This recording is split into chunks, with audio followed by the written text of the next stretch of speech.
Salam sejahtera bagi kita semuanya. Bapak Ibu yang dikasihi Tuhan, selamat tahun baru.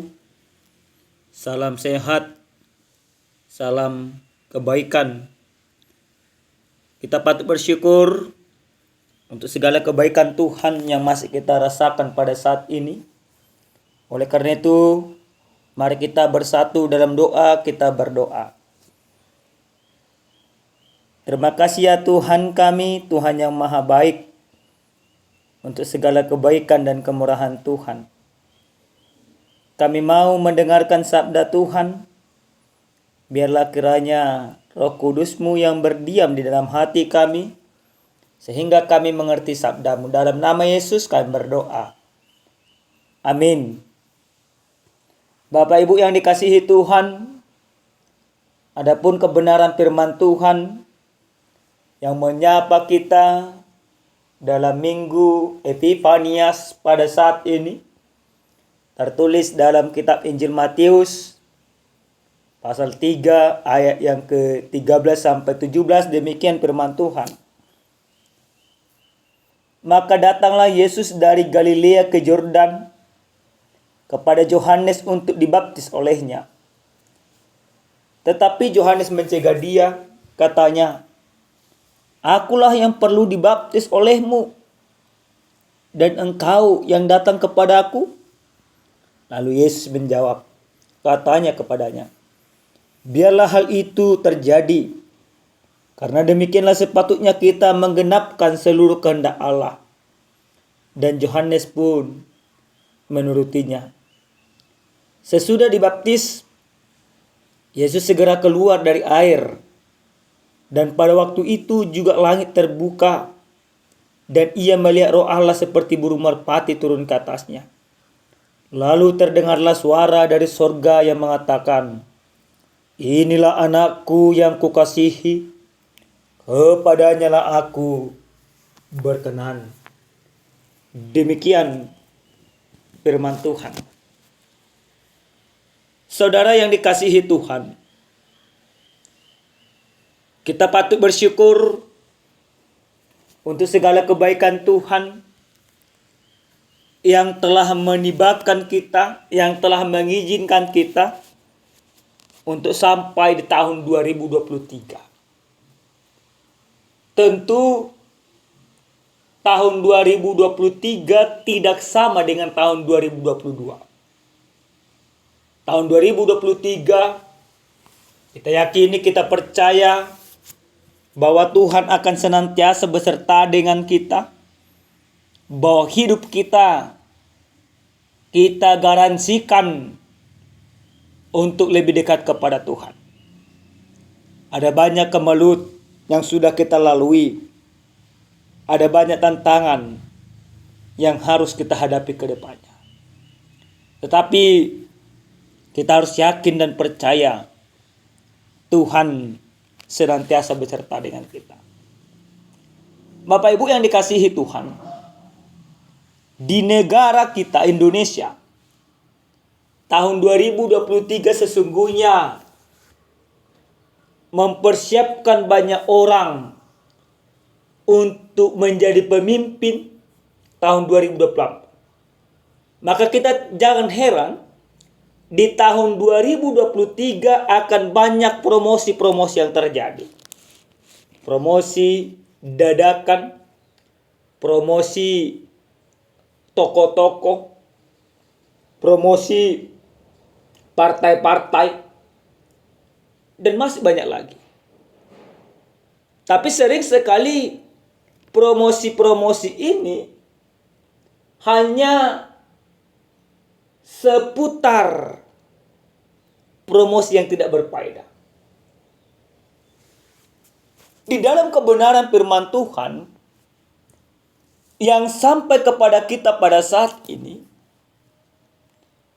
di mana ada sebuah peristiwa yang begitu luar biasa. Yesus yang notabene-nya adalah anak Allah datang ke sungai Yordan untuk bertemu dengan suruhannya, dengan suruhan Tuhan itu sendiri, yaitu Yohanes Pembaptis. kedatangan Yesus tentu membuat orang terkejut. Termasuk Yohanes di sana terkejut. Pembaptisan yang dilakukan oleh Yohanes di sungai Yordan sesungguhnya pembaptisan pertobatan. Maka setiap orang yang berdosa dibaptis, maka lewat pembaptisan itu terjadi pertobatan dalam kehidupannya. Tapi apakah sama dengan Yesus itu sendiri? Tentu tidak. Yesus dibaptis bukanlah karena dia orang berdosa. Yesus dibaptis bukanlah supaya dia bertobat. Tapi Yesus dibaptis sebagai sebuah ketundukan dia terhadap Allah. Maka pembaptisan yang terjadi dan yang diterima oleh Yesus bukan karena dia berdosa, tapi bagaimana dia mau tunduk kepada setiap aturan yang ada di dunia ini. Bagaimana dia mau merendahkan dirinya serendah-rendahnya. Sehingga apa yang dirasakan oleh dunia ini juga dirasakan oleh Yesus seperti yang dirasakan manusia pada umumnya. Bapak Ibu yang dikasihi Tuhan, setelah Yesus dibaptis di sungai Yordan, maka ada sebuah promosi daripada Allah. Dalam ayat 12 dikatakan, inilah anak yang kukasihi, kepadanya lah aku berkenan. Allah mempromosikan bahwa Yesus adalah anak Allah. Dan Allah memastikan bahwa dia berkenan kepada Yesus. Artinya apa yang dilakukan oleh Yesus merupakan pekerjaan Allah. Allah memilih dia, Allah menetapkan dia. Allah menjadikan dia sebagai juru selamat. Karena Allah tahu bahwa hanya dengan diri Yesus Kristus maka akan terjadi sebuah perubahan tidak hanya kepada orang saja, tetapi kepada dunia ini. Bapak Ibu yang dikasihi oleh Tuhan kita Yesus Kristus, apa yang boleh kita imani dari kebenaran firman Tuhan ini? Yang pertama, lewat firman ini kita mau diingatkan tahun 2023 bagaimana kita mau taat kepada Tuhan untuk menjalani tahun ini yang masih sangat panjang, yang pastinya seperti yang dikatakan secara global akan terjadi resesi di mana-mana.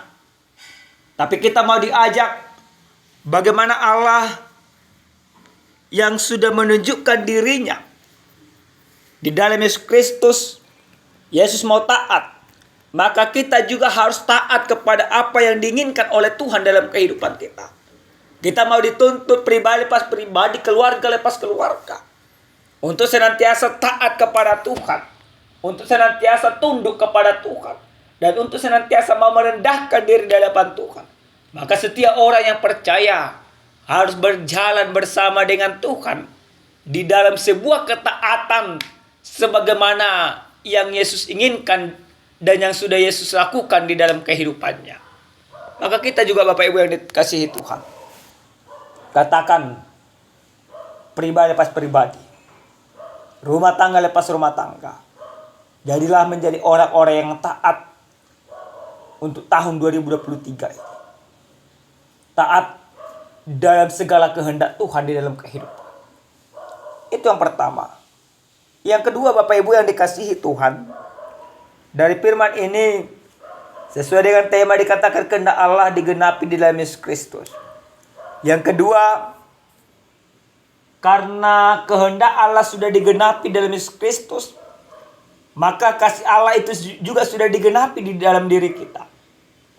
Maka karena kasih Allah digenapi dalam diri kita, setiap orang mau diajak untuk merendahkan diri sebagaimana penggenapan yang sudah Yesus lakukan. Artinya Yesus merendahkan diri, maka kita juga diajak untuk merendahkan diri di hadapan Tuhan. Kita mau diarahkan, kita mau dibentuk Bagaimana Kristus yang sudah merendahkan diri. Tahun 2023 tidak lagi bagi kita untuk menyombongkan diri. Tapi bagaimana engkau mampu merendahkan diri dalam menjalani kehidupanmu, dalam menjalani keseharianmu. Merendahkan diri menjadi sebuah pembuktian iman bagi kita. Jika mungkin tahun 2023 ini segala kerinduanmu, segala impianmu akan tercapai. Tapi yang paling utama, entah tercapai atau tidak tercapai apa yang kamu impikan, tetapi kita harus merendahkan diri. Artinya jangan lagi ada kesombongan bagi diri orang-orang percaya di dalam kehidupan. Bagaimana kita merendahkan hati kita, menjauhkan segala kesombongan. Karena Kristus sudah menggenapi kasih-Nya kepada kita, maka kita juga harus menunjukkan kasih itu dengan hidup rendah hati. Yang ketiga dan yang terakhir, Bapak Ibu yang dikasihi Tuhan, lewat firman ini kita mau diingatkan bagaimana kita harus tetap melakukan pekerjaan Tuhan. Sebagaimana Yohanes Pembaptis, dia takut, dia merasa tidak layak untuk membaptis Yesus. Karena apa? Karena Yesus lebih tinggi daripadanya. Karena Yesus yang memberikan kuasa kepadanya. Dia takut di sana. Dan kita juga Bapak Ibu yang dikasihi Tuhan harus memposisikan diri sebagai Yohanes. Kenapa kami katakan harus memposisikan diri seperti Yohanes? Siap atau tidak siap dalam melakukan sebuah tanggung jawab, tetap lakukan. Tetap menjadi orang-orang yang profesional dalam tahun 2023.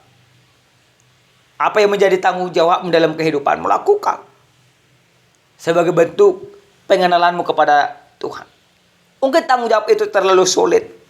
Mungkin pekerjaan itu membuat energimu habis. Mungkin tanggung jawab itu membuat bertentangan dengan batinmu. Atau mungkin tanggung jawab itu membuat idealismu menjadi runtuh. Tapi selama tanggung jawab itu tidak bertentangan dengan kehendak Tuhan, lakukan semuanya.